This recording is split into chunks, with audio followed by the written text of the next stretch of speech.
आपने ट्वीट किया है छोटा रिचार्ज और क्या क्या आपको इसके लिए बोला है। मैंने जब ये मैंने देखा कि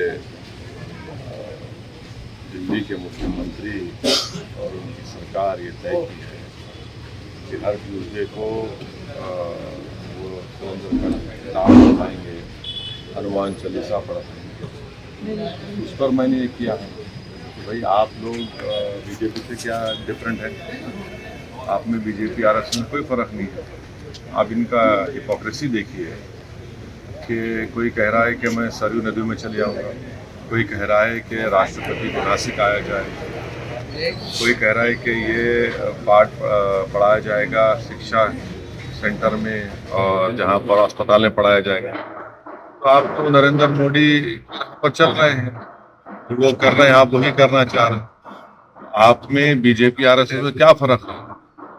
तो मैं फिर से कह रहा हूँ कि इस देश में मेजॉरिटी कम्युनिटी के वोट को कैसे हासिल किया जाए, उसका कॉम्पिटिटिव हिंदुत्व हो रहा है। और मैं इस देश के मुसलमानों से अपील कर रहा हूँ कि आप लोग देखिए ये जो खेल हो रहा है इसमें क्या हो रहा है बताइए। कॉम्पिटिटिव हिंदुत्व की पॉलिटिक्स को अपनाया जा रहा है। अगर अभी भी इस देश के सेकुलर जहन रखने वाले हमारे हिंदू भाई और मुसलमान जो इसको नोटिस नहीं लेंगे, फिर नुकसान किसका हो? भाई आप शिकायत मुझसे होगी, बताइए इस पर क्या बोलेंगे आप? ये जो सब तमाशे किए जा रहे हैं ये क्या है? फिर वही सरयू नदी को जाएंगे, कोई बोला कि नासिक को आया जाए, कोई ये पाठ पढ़ाया जाएगा और हनुमान चालीसा पढ़ाया जाएगा स्कूल्स में, अस्पतालों में। क्या हो रहा है फिर ये? क्या ये कॉम्पिटिटिव हिंदुत्व नहीं है? क्या ये मेजॉरिटी कम्युनिटी के वोट को हासिल करने की पूरी कोशिशें नहीं की जा रही हैं?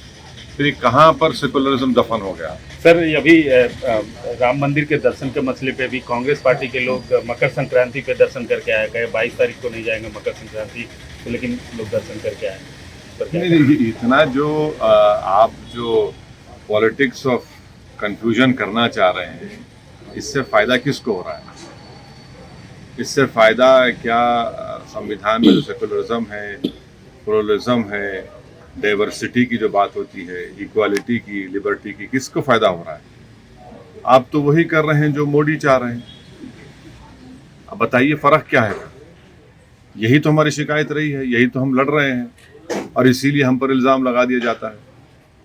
भाई आप सरयू नदी को जाएंगे, कोई कहता है वहाँ नहीं जाएंगे, कोई राष्ट्रपति कह रहा है कि नासिक आ जाइए, कोई कह रहा है कि दिल्ली के स्कूल अस्पतालों में हम हनुमान चालीसा और ये कर देंगे। तो फिर फर्क क्या बचा है आप में? अभी भी वक्त है कि इस देश के सेकुलर जहन रखने वाले हमारे हिंदू भाइयों से, दलित भाइयों से, आदिवासी भाइयों से, ओबीसी सेक्शन के कई बड़े लोग हैं और खास तौर से मुसलमानों से मैं ये गुजारिश कर रहा हूँ कि देखिए आप, ये आप ही के सामने हो रहा है ना, और इसका जिम्मेदार मैं नहीं हूँ। सर राहुल गांधी एक नई यात्रा शुरू कर रहे हैं, चलिए वो निकले हैं तो अब देखिए क्या होता है। तेलंगाना में सरकार बना ली, तेलंगाना भी आज से यात्रा करके गए। नहीं, चलिए देखिए, यात्रा कर रहे हैं, चलिए यात्रा की उनकी यात्रा है, उनकी पार्टी बोलेगी कितना फायदा होगा नहीं होगा, क्या होगा नहीं होगा, ये तो आपको हमको मालूम हो जाएगा।